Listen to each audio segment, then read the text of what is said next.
Olá, irmão, olá, irmã, que alegria estar com você para juntos falarmos sobre a igreja, comunidade de salvação. Já falamos sobre Jesus, que é verdadeiro Deus, verdadeiro homem, e agora vamos falar sobre a igreja, aquela realidade que ele quis e constituiu para ser o seu povo, o povo de Deus. E aí, diante disso, nós nos perguntamos, o que é a igreja para nós? Vamos dar um pequeno espaço. Pergunte ao seu irmão do lado, à sua irmã do lado, o que é a igreja para você?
E aí, já teve a resposta?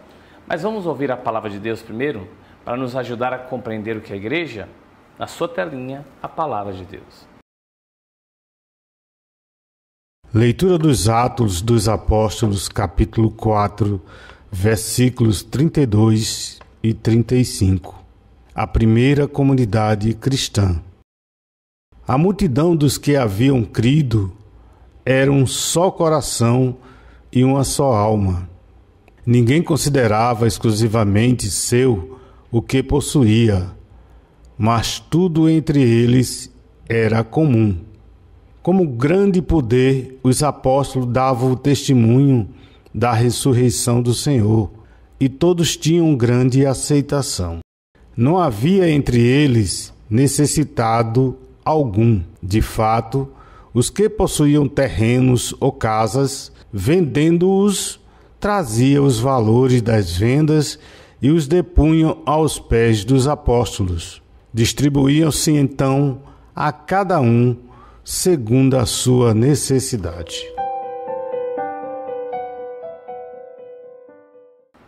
Pois bem, a partir da palavra de Deus, nós vamos compreender que a igreja é um mistério de comunhão, é com certeza a nova Jerusalém, o novo Israel, o povo de Deus que agora não tem mais uma barreira histórica e geográfica. Todos, independentemente do lugar onde tenha nascido, somos convocados pela graça recebida no santo batismo a nos tornar o povo santo de Deus.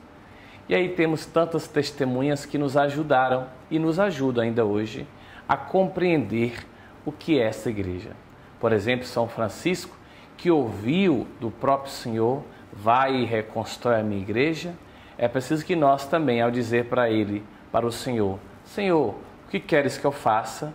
Que nós também possamos, dada a nossa situação, dada a realidade em que vivemos, dada a nossa vocação, construir a igreja do Senhor. E aí nós vamos agora ouvir justamente a história do jovem Francisco de Assis. Acompanhemos nesses slides. Senhor, o que queres que eu faça? Vai e reconstrói a minha igreja. Isso aconteceu há mais de 800 anos. Certo dia, o jovem Francisco de Assis rezava diante da cruz numa igreja em ruínas, dedicada a São Damião, nos arredores de Assis, Itália. De repente, ouviu um sussurro: Francisco, minha igreja está caindo aos pedaços. Reconstrói minha igreja. Cheio de espanto, Francisco olhou em torno de si. Estava sozinho numa igreja quase destruída. Sem esperar, juntou pedras e argamassa e começou o trabalho de reforma da igreja de São Damião. Anos se passaram. Francisco e seus amigos, com sua vida de pobreza e serviço aos excluídos, provocaram uma profunda mudança na igreja daquela época. Seu exemplo converteu muitos que diziam viver pelo Evangelho, mas que, na verdade, viviam às custas dos pobres. Somente então, Francisco entendeu o pedido que lhe fora feito em São Damião.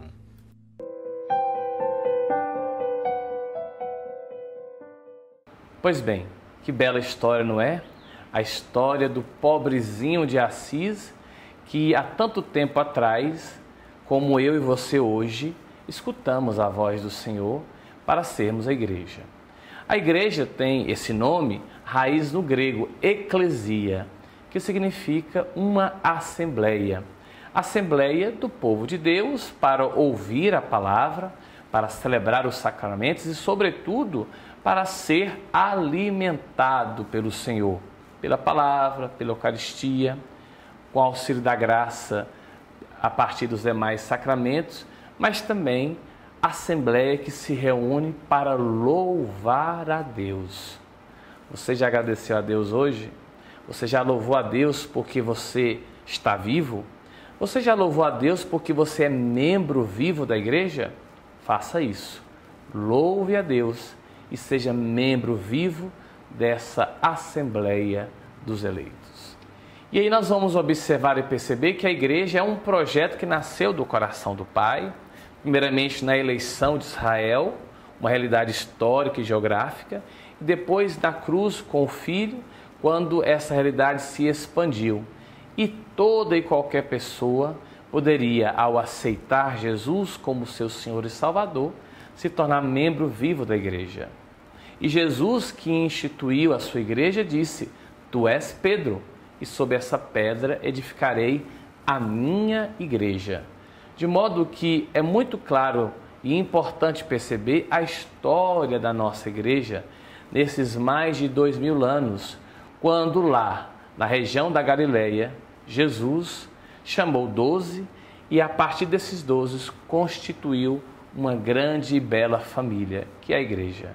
De modo que nessa família todos nós devemos crer em Jesus Cristo, perceber que por meio de Jesus reconhecemos Deus como Pai e que esse Pai, no Filho, nos quis formar a igreja.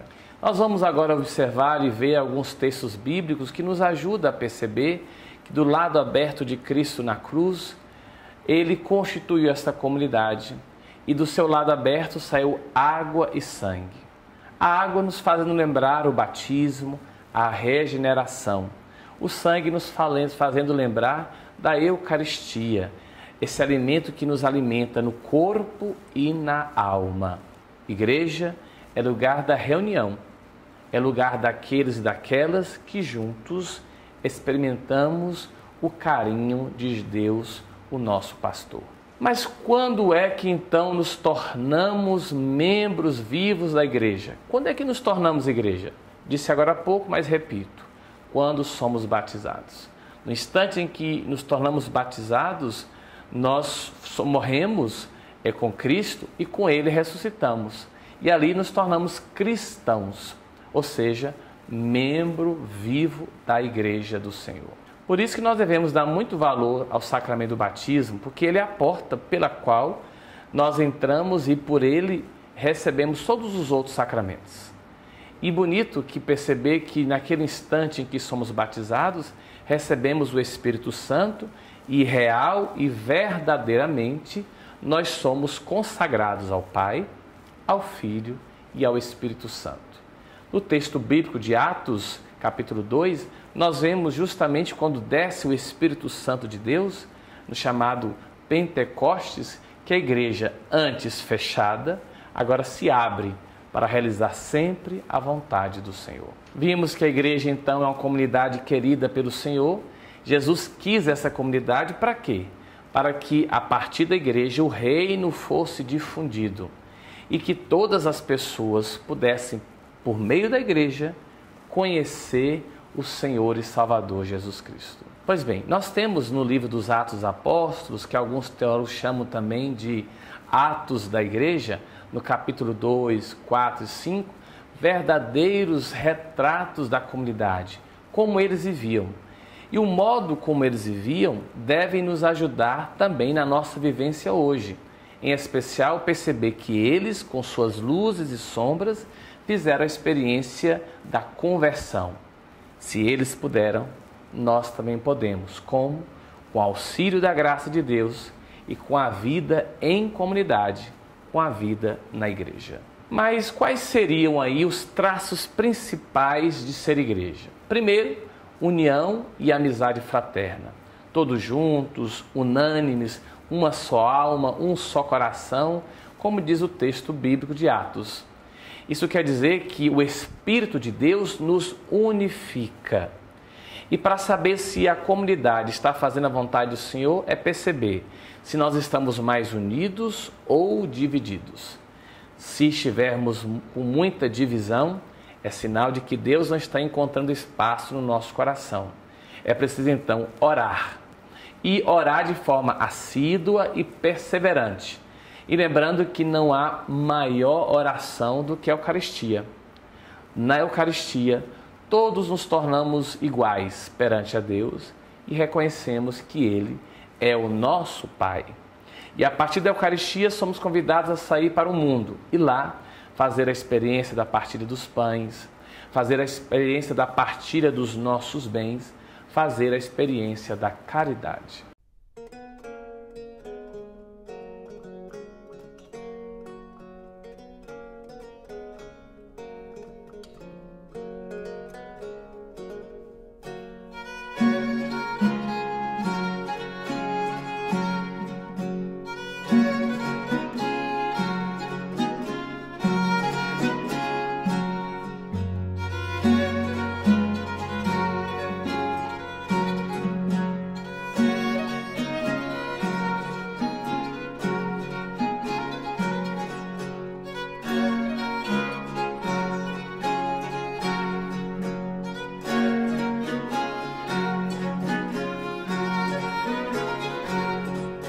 Nós vimos alguns slides aí com os traços principais e vimos que a igreja de fato é uma comunidade, um modelo, sinal de vida solidária e organizada. Comunidade que de fato é a igreja do Senhor, da qual eu e você somos membros vivos. E aí a importância de conhecer a igreja, participar da igreja e ser sempre a igreja, mesmo diante de alguns problemas. Nós temos que reconhecer que o Senhor nos assiste, nos acompanha e, sobretudo, nos sustenta nas estradas do mundo rumo ao céu.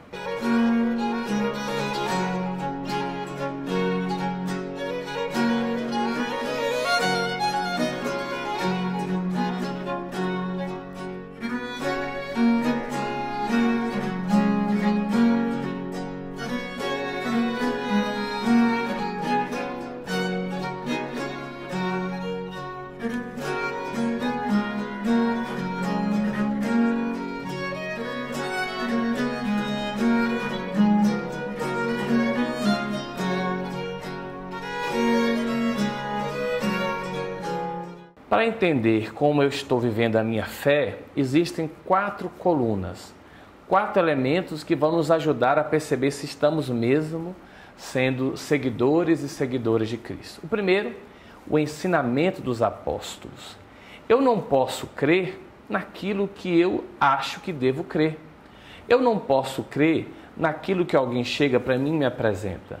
Eu creio naquilo que os apóstolos experimentaram, naquilo que os apóstolos viveram. Inclusive, na primeira carta de São João.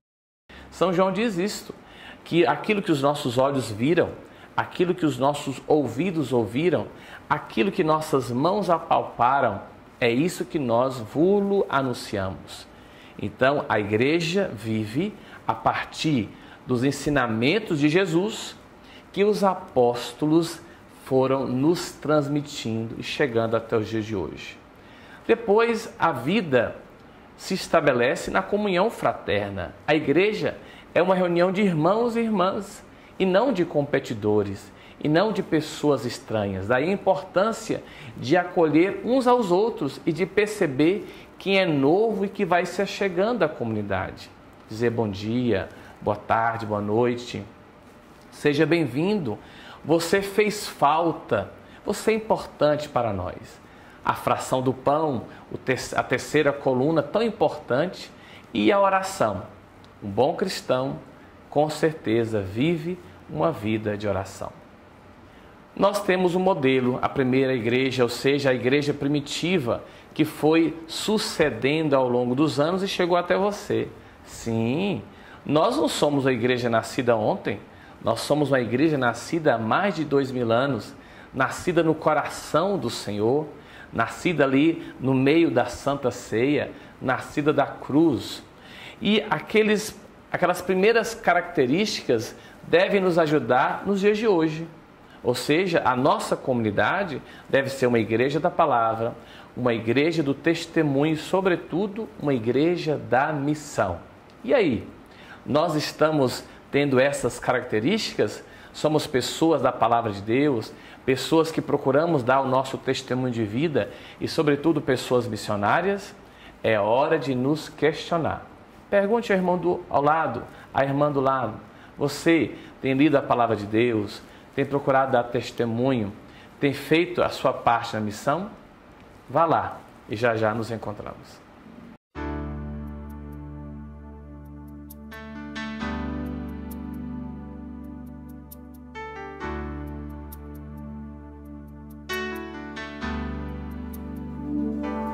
Manda teus anjos sobre nós e abençoa todos que esperam em vós. Manda teus anjos para nos ensinar a te louvar e glorificar. Envia também teu Espírito de paz e amor. O meu coração tem sede do meu Criador. Envia, Senhor, os teus anjos para nos resgatar, para nos proteger de todo mal, para nos guiar, Senhor. Manda teus anjos sobre nós e abençoa todos que esperam em vós. Manda teus anjos para nos ensinar a te louvar e glorificar. Quando acordo, olho o céu e canto meu louvor. De todas as manhãs, tu és o meu Senhor. Levantai-nos, ó meu Deus, estende tuas mãos. Tu és o meu refúgio nas minhas opressões, Senhor. Confio em vós, revele tua face para nós. Levanta-te, põe o teu escudo sobre nós.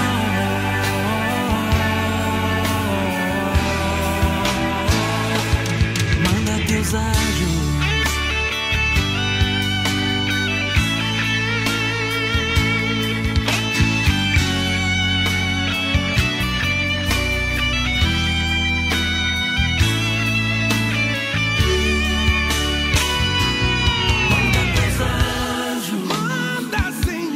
sobre nós. E abençoa todos que esperam em vós.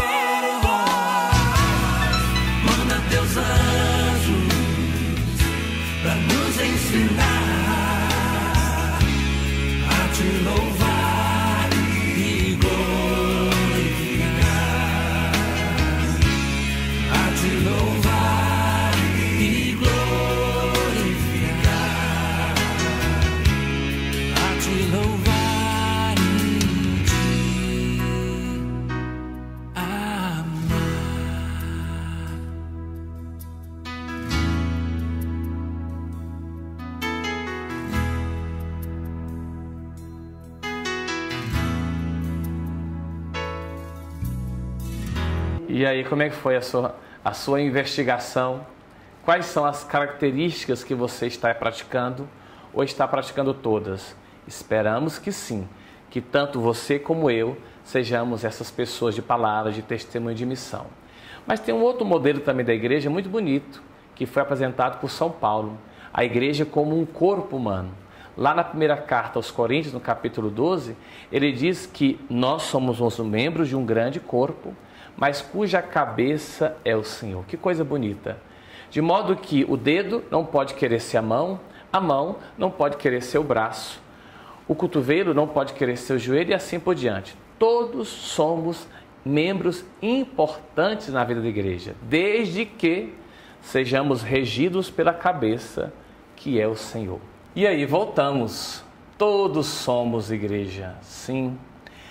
Esse grande mistério de comunhão que é a igreja faz com que nós compreendamos que a igreja não é só o Papa, não sou só eu, o padre, ou só a religiosa, ou só o cristão leigo, leiga. Todos somos igreja, porque nascemos do mesmo útero que foi o batismo. Sim, no dia em que fomos batizados, todos nós, independentemente da vocação que nós vivemos, nos tornamos igreja. Santa Teresa de Ávila dizia uma coisa muito bonita: quando eu morrer, digam que morre uma filha da igreja. O amor para com a igreja é semelhante como o nosso amor para com a nossa mãe. Na nossa mãe, no útero dela, nós fomos gestados, tornando-nos pessoas. E depois saímos para viver a vida nesse grande e belo mundo.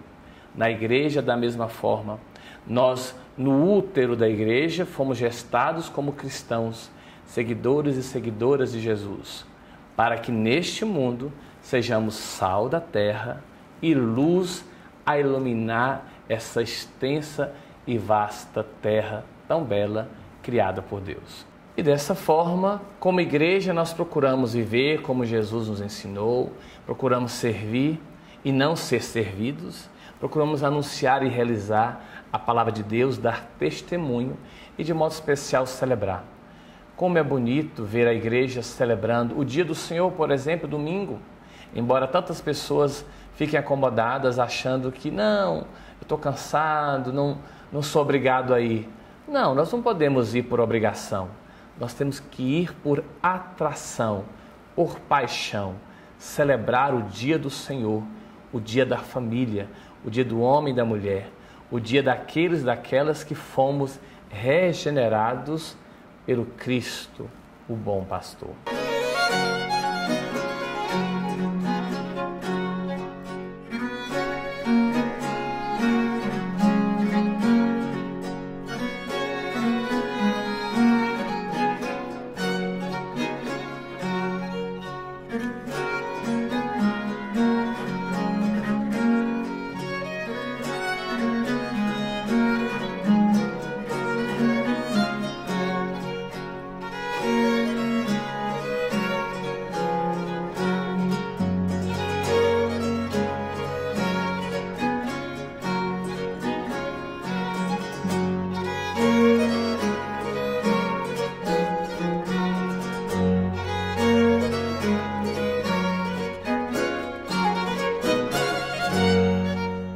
E diante dessas propostas de viver, de celebrar, enfim, existem exigências. Nós não podemos, como cristão, viver como qualquer pessoa. Nós temos uma diretriz, uma norma, uma meta. E, sobretudo, a meta de evangelizar. Evangelizar antes com a nossa vida, com o nosso testemunho e depois com a palavra. E quais são essas atitudes de quem procura evangelizar? É servir, é dialogar, é anunciar e testemunhar. Essas 4 realidades, essas 4 atitudes de vida vão de fato nos ajudar a nos tornar melhores, a nos tornar mais próximos daquilo que Deus deseja e, em especial, ajudar outras pessoas a se encontrarem com aquele que é o motivo da minha vida, Jesus de Nazaré. E essas atitudes, elas estão presentes em toda a nossa vida, de modo que não só dentro da igreja templo, mas sobretudo fora dela, nós como cristãos e cristãs temos que colaborar na mudança deste mundo, tornando melhor um mundo novo, um mundo no qual não hajam desempregados, não hajam pessoas que passam fome, não hajam pessoas que sofram violência. Um mundo onde as pessoas queiram se tornar melhores a partir dos valores que é o conhecimento do Senhor, que nos ajuda a nos tornar pessoas melhores. Evangelizar é também mudar o mundo em que estamos. É não deixar que as pessoas percam a esperança. Nós estamos sendo testemunho de tantas situações difíceis na vida que muitas vezes nós abaixamos a cabeça e falamos assim, não tem mais jeito. Mas não vamos abaixar a nossa cabeça, não vamos achar que as coisas estão perdidas. Vamos acreditar que Deus morreu na cruz para que nós fôssemos salvos e para que todas as coisas fossem renovadas. E é por isso que fomos batizados, para nos tornar pessoas melhores. Nós não fomos batizados para não ter pesadelo. Nós não fomos batizados para que dessa forma ficássemos mais quietos. Não. Quem educa a criança é o pai e a mãe. Fomos batizados para que nos tornássemos aquilo que Deus deseja de nós. E para que nós, dessa forma, pudéssemos ajudar a Deus a transformar o mundo. Pois bem, é para isso que serve a igreja. Para ser a grande assembleia dos eleitos e eleitas, a grande assembleia que rende a Deus um hino de louvor, a grande assembleia que professa sua fé e proclama no mundo dando testemunho. Pois bem, foi bom esse momento com você. E agora eu peço que juntos terminemos este nosso encontro professando a fé que da igreja nós recebemos. Que Deus te abençoe, hoje e sempre, Pai, Filho e Espírito Santo. Lembre-se, você é a igreja, eu sou a igreja, nós somos a igreja do Senhor. Persevere e você verá como é bonito ser membro vivo da igreja que o próprio Jesus fundou. Um abraço e até breve, se Deus quiser.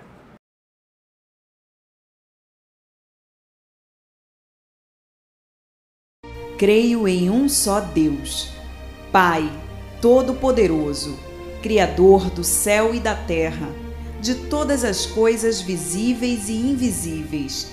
Creio em um só Senhor, Jesus Cristo, Filho unigênito de Deus, nascido do Pai antes de todos os séculos, Deus de Deus, luz da luz, Deus verdadeiro de Deus verdadeiro, gerado, não criado, consubstancial ao Pai. Por ele todas as coisas foram feitas, e por nós, homens, e para nossa salvação, desceu dos céus e se encarnou pelo Espírito Santo no seio da Virgem Maria e se fez homem. Também por nós foi crucificado sob Pôncio Pilatos, padeceu e foi sepultado. Ressuscitou ao terceiro dia, conforme as Escrituras, e subiu aos céus, onde está sentado à direita do Pai. E de novo há de vir em sua glória para julgar os vivos e os mortos, e o seu reino não terá fim. Creio no Espírito Santo, Senhor que dá a vida, e procede do Pai e do Filho, e com o Pai e o Filho é adorado e glorificado. Ele que falou pelos profetas. Creio na Igreja, una, santa, católica e apostólica. Professo um só batismo para a remissão dos pecados. Espero a ressurreição dos mortos e a vida do mundo que há de vir. Amém.